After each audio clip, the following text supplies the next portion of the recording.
you know, there's a lot of things that go into a major, well, here's the thing. We're talking about $2 trillion. And that is a hard amount of money to get your mind around, you know.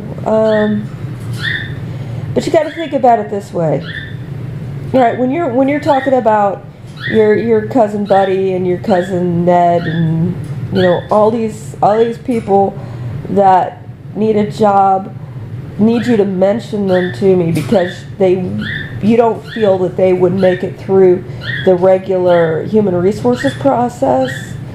We're talking about a few $1,000s here and there. And when you break down $1 trillion into a few $1,000s here and there, you're talking about a lot of stuff to think about. And New Jersey isn't asking me that. In fact, they are set up to receive an influx of people, to process them, to house them. When you think about it, like California, you know, they wanted a big influx of people, and then they put them out in places where things were going to burn. And now they're just having crisis after crisis after crisis. And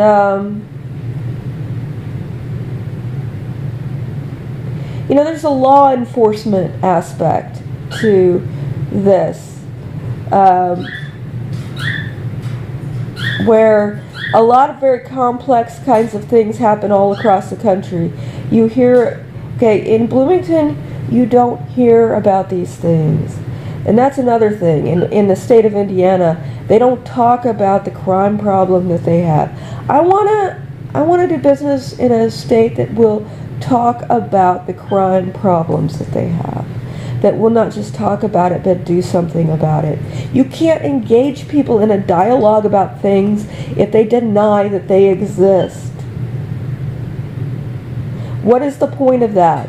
You want to have a substantive dialogue with people. You want things to happen. You want agreements to be held to. What can you agree on if you can't even agree that something exists?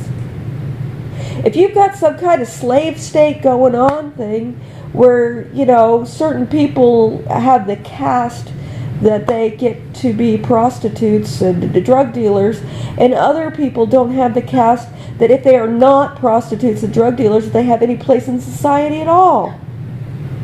So there is no basis for a dialogue here.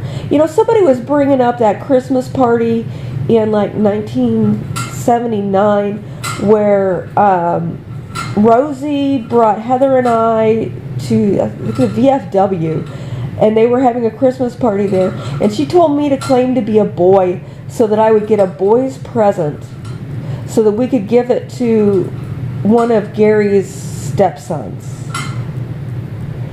And you know, this was a long party and stuff, and the 6-year-old child doesn't really have the ability to hold a character, hold a role, especially because I think Rosie wandered off to get drunk. And then I started seeing what the girls were getting, you know, and like they were getting like sewing machine like toys and things for, you know, stuff that I liked to do, and it fell apart. And you know what? People are still bringing that up as an excuse as to why they totally fucked my life. Right? I'm not going to go out there with a gun and shoot you people like you badly deserve. I'm just not bringing you jobs. I'm giving them to a state with sane people in it who can work. And if your people leave here to go work there, great, because it should be farmland. Whatever you are, it's a disease. It should not be here, bitch.